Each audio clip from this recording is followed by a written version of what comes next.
আসসালামু আলাইকুম। আশা করি সকলে ভালো আছেন। আজকে আমি দেখাবো SPSS এ কিভাবে বুটস্ট্র্যাপ স্যাম্পলিং অ্যাপ্লাই করবেন, বের করবেন। তো এখানে আমি কিছু স্যাম্পল নিয়েছি। স্যাম্পলটি হচ্ছে আমি এখানে 5টি টমেটো ভ্যারাইটি নিয়েছি এবং তার প্রত্যেকটা ভ্যারাইটিতে কি পরিমাণ প্রোডাকশন হচ্ছে সেই ইল্ড আমি এখানে নিয়েছি। তো আমি এখন এখানে বুটস্ট্র্যাপ স্যাম্পলিংটা অ্যাপ্লাই করব। এখন বুটস্ট্র্যাপ স্যাম্পলিংটা আসলে কি? এটা হচ্ছে আপনি যে স্যাম্পলগুলো নিবেন সেই স্যাম্পলগুলোর মধ্যে আবার রিস্যাম্পলিং হবে সিম্পল র্যান্ডম স্যাম্পলিং উইথ রিপ্লেসমেন্টের মাধ্যমে। এর মাধ্যমে আমরা এই স্যাম্পলগুলোকে আমরা পপুলেশন হিসেবে ধরে সেখান থেকে বারবার স্যাম্পলিং করব, বারবার স্যাম্পলিং করব। এটা এই সিস্টেমটা হচ্ছে, মেথডটা হচ্ছে বুটস্ট্র্যাপ স্যাম্পলিং। যখন আপনার স্যাম্পল সাইজ অনেক কম হবে তখন আপনি এই মেথডটি ইউজ করতে পারবেন, বুটস্ট্র্যাপ স্যাম্পলিং মেথডটি ইউজ করতে পারবেন। সেটা হচ্ছে selecting a sample size and with replacement from a set of n data points for a data set.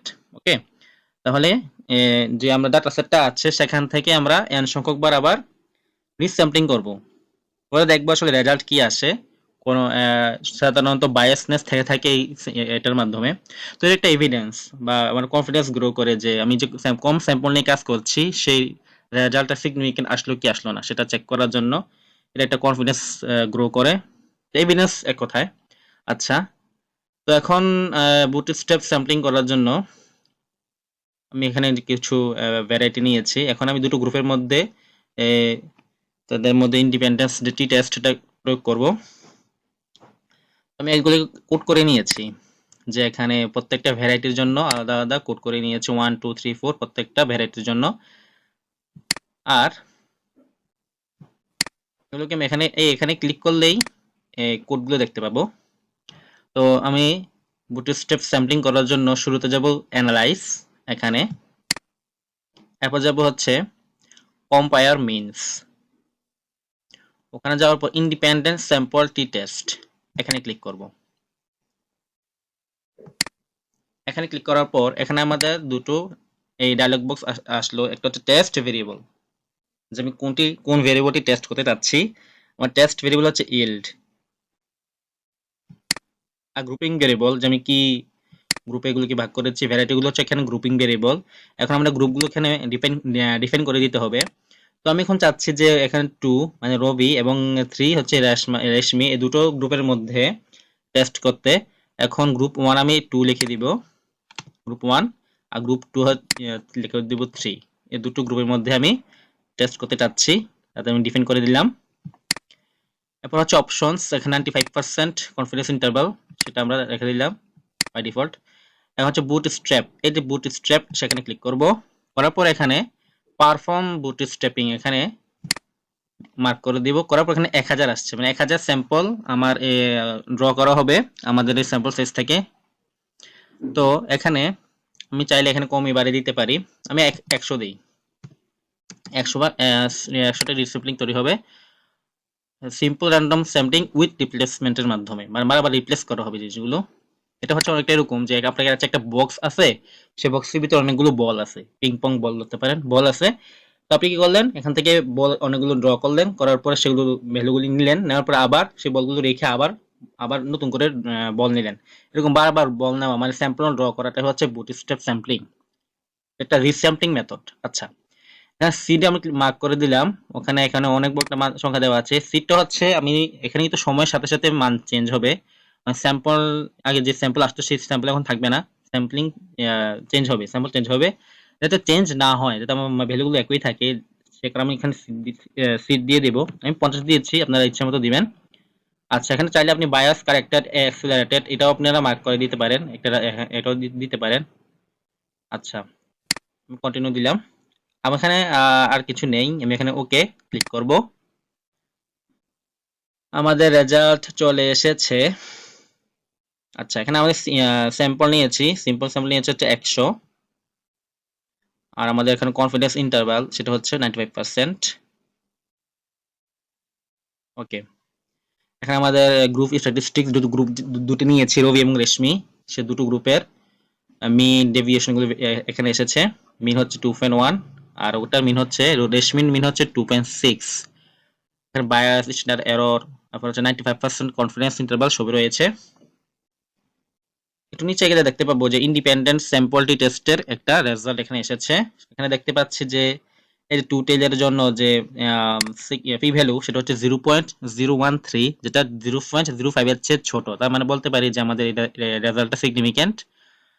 আচ্ছা, এখন মিন ডিফারেন্স হচ্ছে -0.42 আর স্ট্যান্ডার্ড এরর ডিফারেন্স হচ্ছে 0.13 আর 95% কনফিডেন্স ইন্টারভাল হচ্ছে -0.7 থেকে 72 থেকে -0.11 পর্যন্ত। আচ্ছা, এটা আমাদের বুটস্ট্র্যাপ স্যাম্পলিং করার আগের ইন্ডিপেন্ডেন্ট স্যাম্পল টি টেস্টের রেজাল্ট। এখন যদি নিচে যাই, এখানে আসবো হচ্ছে বুটস্ট্র্যাপ ইন্ডিপেন্ডেন্ট ফর স্যাম্পল টি টেস্টের রেজাল্ট কি এসেছে। এখানে দেখতে পাচ্ছি যে আমাদের যে মিন ডিফারেন্স সেটা আগেরটার সেম আছে। দেখুন -0.42, এখানে -0.42 সেম রয়েছে। হচ্ছে স্ট্যান্ডার্ড এরর এখানে ছিল -0.1319, কিন্তু এখানে আছে স্ট্যান্ডার্ড এখানে আছে পয়েন্ট মাইনাস না 0.1319, এখানে আছে 1306, লাইক একটু হালকা চেঞ্জ এসেছে দেখতে পাচ্ছি। আর এখানে যে টি ভ্যালু মানে পি ভ্যালুটা এখানে 0.02, যেটাও সিগনিফিক্যান্ট, 0.05 হচ্ছে ছোট। আর 95% কনফিডেন্স ইন্টারভালও দেখতে পাচ্ছি হালকা চেঞ্জ এসেছে। আচ্ছা, এখানে একটা মেইন জিনিস হচ্ছে সেটা হচ্ছে বায়াস। বায়াসে কি দেখতে পাচ্ছি, বায়াসে দেখতে পাচ্ছি মানটা অনেক ছোট, -0.01, প্রায় জিরোর কাছাকাছি। মানে আগের যে রেজাল্ট এসেছে এবং এখনকার যে রেজাল্ট, দুটো রেজাল্টের ভিতরে যে ডিফারেন্সটা বায়াসটা সেটা হচ্ছে অনেক ছোটটা মান, খুব কম বায়াস হয়েছে এখানে।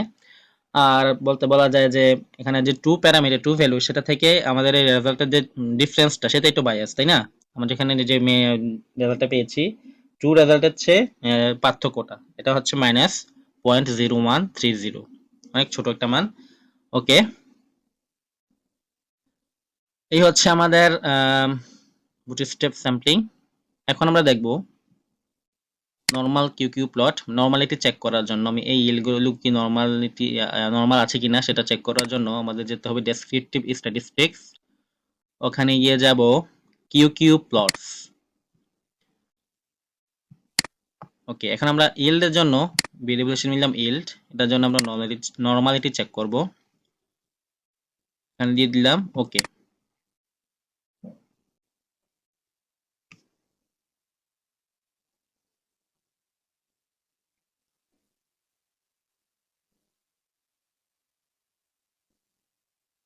Normal Q plot observe value এবং এক্সপেক্টেড নর্মাল ভ্যালু দুটোর ভিতরে যে সম্পর্ক এখানে গ্রাফে এখন করা হয়েছে, ড্র করা হয়েছে। এখানে দেখতে পাচ্ছি এটা আমাদের নর্মাল লাইনের আশেপাশে আমরা দেখতে পাচ্ছি ভ্যালুগুলো আছে। তো আমি বলা যায় এটা অ্যাপ্রক্সিমেট নর্মাল।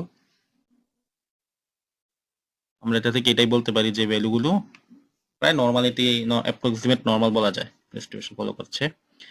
আচ্ছা, এখন আমার লাস্ট যে জিনিসটা দেখাবো সেটা হচ্ছে পাওয়ার অফ দ্য টেস্ট।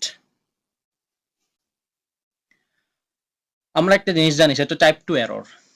হাইপোথিসিসে একটা টপিক হচ্ছে টাইপ 2 এরর। সেটা কি? যদি আমাদের নাল হাইপোথিসিস ফলস হওয়া সত্ত্বেও আমরা সেটা অ্যাকসেপ্ট করি, আমাদের নাল হাইপোথিসিস ফলস মানে আমরা নাল হাইপোথিসিস রিজেক্ট করার কথা, কিন্তু আমরা রংলি নাল হাইপোথিসিস অ্যাকসেপ্ট করে ফেলেছি, সেটা হচ্ছে টাইপ 2 এরর। সেটাকে ডিনোট করে ভিটা দ্বারা। ভিটা হচ্ছে টাইপ 2 এরর অকার হওয়ার প্রবাবিলিটি অফ টাইপ 2 এরর, সেটা হচ্ছে ভিটা। এটা হচ্ছে probability of accepting null hypothesis when null hypothesis is false, সেটা হচ্ছে আমাদের ভিটা। এখন পাওয়ার অফ দ্য টেস্ট কি? পাওয়ার অফ দ্য টেস্ট হচ্ছে 1 মাইনাস ভিটা। মানে এই যে রং কাজটা, এই ভুলটা আমি যদি না করি সেটা সম্ভাবনা, মানে টোটাল প্রবাবিলিটি তো 1, টোটাল প্রবাবিলিটি 1, আর আমাদের ভিটাতে একটা প্রবাবিলিটি, ভিটা যদি আমি বাদ দিয়ে দেই যেটা বাকি থাকবে সেটা আমাদের হচ্ছে যে এই টাইপ 2 এরর অকার না হওয়ার প্রবাবিলিটি। টাইপ 2 এররটা অকার না হওয়ার প্রবাবিলিটিতে হচ্ছে পাওয়ার অফ দ্য টেস্ট। আশা করি বুঝতে পেরেছি। ওকে, এখন আমরা পাওয়ার অফ দ্য টেস্ট করার জন্য কি করতে হবে? শুরুতে যেতে হবে অ্যানালাইজ। ওখানে গিয়ে আমাদের যেতে হবে জেনারেল লিনিয়ার মডেল। ওকে, ওখানে গিয়ে এরপর যাবো হচ্ছে রিপিটেড মেজার্স। আচ্ছা, এখানে ফ্যাক্টর 1, এখানে আমরা নাম্বার অফ লেভেলস দেবো দুটো। এরপর আমরা এখানে অ্যাড দিয়ে দিব। আমাদের দুটো ভেরিয়েবল আছে, ফ্যাক্টর দুটো নিলাম। এরপর হচ্ছে ডিফাইন। আচ্ছা, এখানে দুটো ফ্যাক্টর আমাদের নিয়েছি, দুটো ফ্যাক্টর এখানে পরপর সিলেক্ট করে দিব। ওকে, এরপর হচ্ছে এখানে অপশনসে যাব। এরপর যাব অপশনসে। অপশনসে গিয়ে এখানে অবজার্ভ পাওয়ার, এই অবজার্ভড পাওয়ার সেটাতে ক্লিক করব, মার্ক করে দিব। আমরা চাইলে descriptive statistics, estimates of effect size এগুলো বের করতে পারি, প্যারামিটার এস্টিমেটস সবগুলো বের করতে পারি। তবে আমি এখানে ফোকাস করছি অবজার্ভ পাওয়ারে, পাওয়ার অফ দ্য টেস্ট বের করার জন্য। এখন যে মানটা আসবে সেটা মূলত ভিটার মান, টাইপ 2 এরর অকার হওয়ার প্রবাবিলিটি যেটা। ওকে, এখানে আমরা অনেকগুলো টেবিল দেখতে পাচ্ছি। আমরা এখানে ফোকাস করব হচ্ছে এই দুটো টেবিলের মধ্যে। ওকে ওকে, দেখতে পাচ্ছি কি test of within subject contrast. এখানে দেখতে পাচ্ছি যে এটা যে ভ্যালুটা সেটা সিগনিফিকেন্ট ভ্যালু 0.004, যেটা 0.05 এর চেয়ে ছোট ভ্যালুটা সিগনিফিকেন্ট ভ্যালু আসছে। ওকে, এখন আমরা অবজার্ভ পাওয়ার দেখতে পাচ্ছি ভিটার মান সেটা হচ্ছে 0.859। তার মানে কি? তার মানে হচ্ছে আমাদের এখানে টাইপ 2 এরর, মানে নাল হাইপোথিসিস ফলস বা সত্য সেটা অ্যাকসেপ্ট করার যে প্রবাবিলিটি সেটা হচ্ছে 0.859, মানে 85%, 85.9% প্রবাবিলিটি আছে যে আমরা টাইপ 2 এরর অকার হওয়ার। এখন আমরা যদি পাওয়ার অফ দ্য টেস্ট বের করতে চাই তাহলে কি করতে হবে, সেটা 1 থেকে বিয়োগ করতে হবে। এখন 1 থেকে যদি আমরা এই মানটা বিয়োগ করি তাহলে মানটা কত আসে অ্যাকচুয়ালি?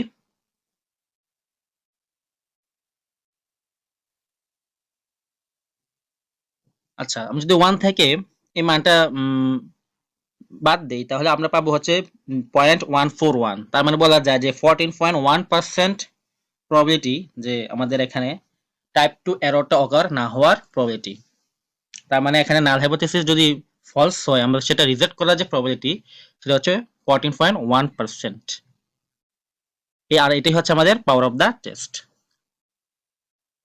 এখানে টেস্ট বিটুইন সাবজেক্ট ইফেক্ট, এখানে দেখতে পাচ্ছি যে ইন্টারসেপ্টের ভ্যালুটা সেটা হচ্ছে অবজেক্ট পাওয়ার হচ্ছে 1, তার মানে ইন্টারসেপ্টে কোনো সমস্যা নেই, কিন্তু ফ্যাক্টরে আমাদের যে মানটা পেয়েছি সেটা আমাদের এখানে মূল আলোচ্য বিষয়। উপরে যে দেখতে পাচ্ছি এখানেও ঠিক এই ভ্যালুটা এখানে বারবার এসেছে প্রত্যেকটার জন্য, ফ্যাক্টর 1, ফ্যাক্টর 2 এর জন্য, সরি ফ্যাক্টর 1 এর জন্য এখানে এটা হচ্ছে এররটা।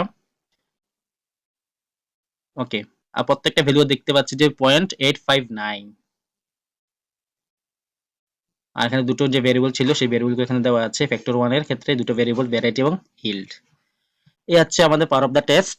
আশা করি মোটামুটি বুঝাতে পেরেছি। ফার্দার আরো জানতে হলে আপনি আরো অনেক টাইপের ভিডিও পাবেন ইউটিউবে এবং গুগলে সার্চ করে দেখতে পারেন।